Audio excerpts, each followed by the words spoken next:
Hey guys, welcome back to my channel ClearHue.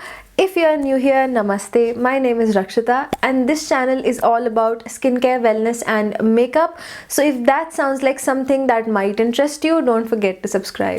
Okay guys, so if my voice sounds a little bit nasally throughout the video, please know that I have some cold, which is why my voice is sounding a little bit nasally. So please bear with that and I'm very sorry about it.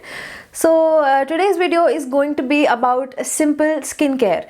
Now before I get on to the video, I know I haven't posted anything in a while, and the reason is, like I said in the last video, I am an MBBS student and it is extremely difficult for me to find out the time to film. The thing is that my exams are coming in March, and because of that I kind of stay busy and I go to my college pretty regularly. I have postings in the hospital every single day, so that's another thing. Because of my medicine study, I find very little time for YouTube, but I'm trying my best and it would mean the world to me if you guys still continue to support me.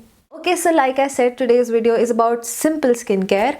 Now I have picked up 4 products from their range that I thought would be amazing, that I thought would suit my skin type. I have been using these 4 products pretty consistently for the past month or so. So I have pretty strong views formed about these products and I'm gonna share them with you shortly. So without any further ado, let's get straight into the video. Okay guys, so the first product that I'm going to be talking about is this one by Simple. It's their refreshing facial wash. I've been using this face wash for a while now, but before I tell you my experience with it, let's discuss the ingredients that this face wash has. So the second ingredient is in this cleanser is cocamidopropyl betaine, which is a very gentle surfactant that won't be harsh on your skin. In fact, it's very gentle and usually it's the secondary surfactant. Then there's propylene glycol. Propylene glycol is a humectant and a delivery agent, generally also used as a thickener in your skincare products. Then there is hydroxypropyl methyl cellulose, which again is a thickener to give this face wash that slippery feel. Then there is panthenol. Panthenol is a vitamin and is a very beneficial ingredient when it comes to skincare and is a hydrating agent. Then there are chelating agents in here like disodium EDTA and hydroxypropyl cyclodextrin. Then there is iodopropionyl butyl carbamate, which is a preservative generally used in concentrations less than 0.1%, but yes, it's a preservative. Then there is pantolactone in this, which is again a humectant. There is sodium benzoate, which is used as a preservative in this product. There is sodium chloride and sodium hydroxide, both of which are pH stabilizing ingredients. So that's that. And then there is tocopherol acetate in here, which is vitamin E. Since it's the last ingredient, it's not going to be that much beneficial, but again, it's not a bad ingredient, it's great. Coming down to my experience with this product, it's an amazing face wash. It's extremely gentle on your skin, though it's not effective alone in removing your sunscreen or your makeup. So I would suggest that you use this with another first cleanse step. Use this as your second cleanser, but as a second cleanse, it's extremely gentle and an amazing face wash. It's a very no-fuss formula that I would recommend to everyone. Another plus point with this one is that it does not have fragrance, which makes it much more suitable to a more wider variety of consumer base for this product. It's safe for people who have inflammatory skin conditions like eczema and acne as well because of the fragrance, and there is no other irritant in here, to be very honest. It's a pretty gentle basic formula that I would definitely recommend. Okay guys, so the next product that I want to talk about is their Simple Micellar cleansing water. Now I went through bottles of this and naturally, as I say that, I love this product, but now here's the catch. They have changed the packaging and the ingredient list at the back of their micellar cleansing water, and it's safe to say that the newer version is much better than the older version, and I'm gonna tell you why. Let's start with the ingredient list of the new one that's available now in the market. So the thing is, it has a very basic ingredient list, again a fragrance-free formula. It has hexylene glycol, it has glycerin as its third ingredient, which is a humectant, great. Then there is caprylic glyceride, again great. Then there's phenoxyethanol. Basically there's about 3 or 4 ingredients right above phenoxyethanol, and as we know, phenoxyethanol, anything above it is anything below phenoxyethanol is definitely less than 1%. So there are certain good ingredients in here like niacinamide and panthenol, but then the thing is they're so low under the ingredient list, they are way below phenoxyethanol, which I don't think serves any purpose. But now here's the catch. There is this one ingredient called cetyl pyridinium chloride. Now this ingredient is used as an antimicrobial agent or as a preservative in mouthwashes, and a lot of times it's not considered to be a very safe ingredient to use, and a lot of people have shown sensitivity or reactivity to it, which is why when I used to recommend this micellar water, I would always say that do not leave it onto your face, always wash it off, because it could cause reactions.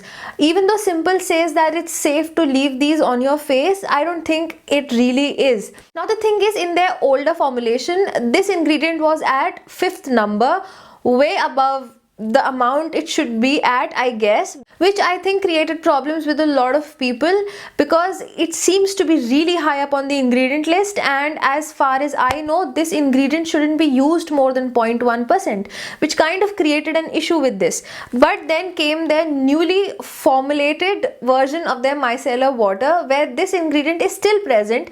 I would have preferred if they would have like completely removed it out of their formula, but then they have moved this ingredient to much low in the ingredient list. It's way below phenoxyethanol, and to which I'm guessing it's now under the permissible limit of 0.1%, which makes it kind of safe. But I'd still suggest that since the ingredient is still present in here, do not leave this micellar water on your face. Please wash it off. Use it as your first cleanse and then go on with the face wash. Having said that, this micellar water is not enough for your skin to remove, solid heavy makeup. This is only good for removing your sunscreen or very light makeup. So that is that with this one. Coming down to my experience with the product, like I said, I've purchased bottles of it. Naturally, it means I really like this product. But like I said, please don't leave it onto your face. I never do that, or I might see reactions, which as of right now, luckily I haven't, because I always make sure to wash it off. But for instance, right now I have a full face of makeup and I would not be cleaning my face with this. I would be cleaning it with a much heavier makeup remover. So that's the thing. This I use for an everyday cleanse where I'm just wearing some sunscreen or very little amount of makeup to no makeup, that's when I'll use this. But that's that. So would I recommend this product? Definitely go on with it. If you're not comfortable with cetyl pyridinium chloride in your skincare, then you can just chuck it and use another micellar water. But if you are comfortable, and as long as you're washing this off your face and not leaving it, I think it's safe and I recommend it. Okay guys, so let's talk about the third product, which is Simple's Soothing Facial Toner. Now let's quickly go through the ingredient list of this product. Now there are 3 ingredients in here in particular that I'm a fan of, that I love. Those 3 are hydrogenated starch, hydrolysate, which is the second ingredient on the ingredient list. It's a very nice hydrating ingredient, amazing, and I love it. Then there is sodium PCA, another hydrating agent, again another one of those ingredients that I love. And the third one is allantoin, again an ingredient that I appreciate and love, and an ingredient I would love to have in my skincare routine. Then comes phenoxyethanol, which means that everything below it is now going to be less than 1%. So the only 3 good ingredients were above phenoxyethanol. Phenoxyethanol is the 6th ingredient on here. So above it were the 3 that I mentioned and water, which is good enough. Now underneath it, I have issues with 2 ingredients in here. The first is cetyl pyridinium chloride that I mentioned in the micellar water. Now the thing with micellar water, like I said, was I was washing it off. This toner, we are not washing it off. It's a toner. So having cetyl pyridinium chloride, even though it's much below phenoxyethanol, which means it's, I think it's in the permissible limit of 0.1%, but I'd still not feel extremely comfortable leaving this on my skin. The second ingredient is witch hazel. Now Now I know there is a debate if witch hazel is good or bad. But the thing is, in this formula, witch hazel honestly is not that big of a deal for me, because it's really low on the ingredient list, and being that low, it's in such low quantities, it won't possibly, you know, dry your skin out, which is why it's fine. But yeah, so the main ingredient that I do not like in this is cetyl pyridinium chloride, given that a toner you have to leave on your skin, and hence I'm not going to suggest this product. Coming down to my experience with it, I did use it, even though I was not really comfortable because of that ingredient, but I tried. I did not really see a reaction on my skin, but why to potentially put your skin in danger? I said this out loud, that if you are not comfortable with this ingredient, even in the micellar water, do not use it. But with that, I do not mind it, because it's a wash off formula and the preservative won't even stay on your skin for that long. This is a leave-in treatment, and that is why I don't recommend this. Okay guys, so the next product that I'm going to be talking about is their Hydrating Light Moisturizer. Now I am an extremely oily, acne prone skin type. Okay, so I was confused between two moisturizers. One was their Daily Detox Moisturizer, the liquid one, and I'll insert a picture of it here somewhere, and the other was this, the Hydrating Light Moisturizer, and I chose this one, and I'll tell you why. The reason I did not like the entire Daily Detox range was because they had like insanely high amounts of witch hazel in there, and see, like I said, very low quantities of witch hazel like there were in that toner. I don't mind that, because again, it's not going to be that drying. But then when your moisturizer in itself has witch hazel as it's your fourth or fifth ingredient that high, and then there are not enough emollients to make up for the dryness it's going to cause, I don't think it's worth it, and which is why the whole range kind of, you know, repels me, and that is why I'm not going to recommend any product from their Daily Detox range. But now let's come down to this moisturizer, and first let's discuss the ingredients in it. Okay, so let's talk about the ingredients in this product. So the second ingredient in here is glycerine, a great humectant. We all know it's my preferred humectant over hyaluronic acid, if I'm being honest. So I love glycerine in a moisturizer, and it's the second ingredient. Then there is paraffinum, a liquidum, which is paraffin liquid paraffin, which again is a very moisturizing emollient ingredient, and I don't mind it in my skincare, so great. Then there is polyglyceryl 3-methyl glucose distearate. It's so hard to pronounce it, but I'll tell you what it does. It is an emollient and gives that rich texture to your moisturizer. Then we have cetyl palmitate, another great emollient. Then we have dimethicone.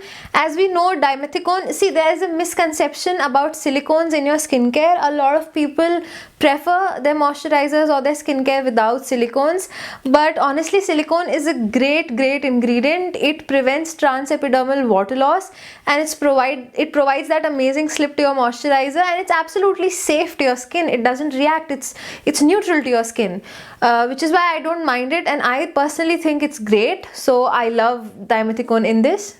There is acrylates cross polymer. It is a texture enhancer. Then there is bisabolol. In this, I am not sure if that's how it's pronounced. I do know what it does. It's a skin soothing ingredient. It's normally derived from chamomile, though it could be synthetically made. But yes, it's a great skin soothing ingredient, and I love to see it in my skincare. And the next is Borejo officinalis seed oil, that is borage seed oil. Again, this is a great ingredient. It's an antioxidant and again a skin soothing agent. I love to see this in my skincare too. There is caprolide glycol. Caprolide glycol is an emollient. It's a plant extract, and I love to see it. Then there's carbomer, which is a texture enhancer in here. There's cetyl alcohol. Again, a fatty alcohol which works as an emollient. There is disodium EDTA, a chelating agent. There is lactic acid. Now, when you see lactic acid in your moisturizer, it's not going to work as an exfoliant at all. So please don't worry that this is going to give you daily exfoliation or over exfoliate or anything like that. Lactic acid in a formulation like this is mostly just used as a pH enhancer or as a pH balancer. There's panthenol, there's pantolactone, both of which are hydrating humectants. Love to see them here. Then there is pentylene glycol, a skin replenishing slippery texture enhancer which gives your moisturizer that feel. Again, a great ingredient. Then there's phenoxyethanol. Phenoxyethanol, we all know, is a preservative, mostly safe, and I don't mind it in skincare. And everything now below phenoxyethanol, like I keep saying, is gonna be less than 1%. There is potassium carbonate, potassium hydroxide. All of these things are just used as pH balancers. Then there is tocopherol acetate and urea, again hydrating ingredients, though the last two ingredients doesn't really make a lot of difference to your moisturizer, but it's good to have them in here. So that goes for the ingredient list of this product. Now the ingredient list, as I told you, is bomb. It's a fragrance free formula. It's a moisturizer, an amazing one. I love this. I am an acne prone oily skin type and my skin thoroughly enjoyed this, at least in the winter weather. If you're someone who breaks out very easily with some creamy moisturizers, don't go in with this one, go in with the gel moisturizer. So it didn't really break me out, but again I'd suggest a gel moisturizer over this if you are extremely oily. I'm going to show you how this moisturizer is.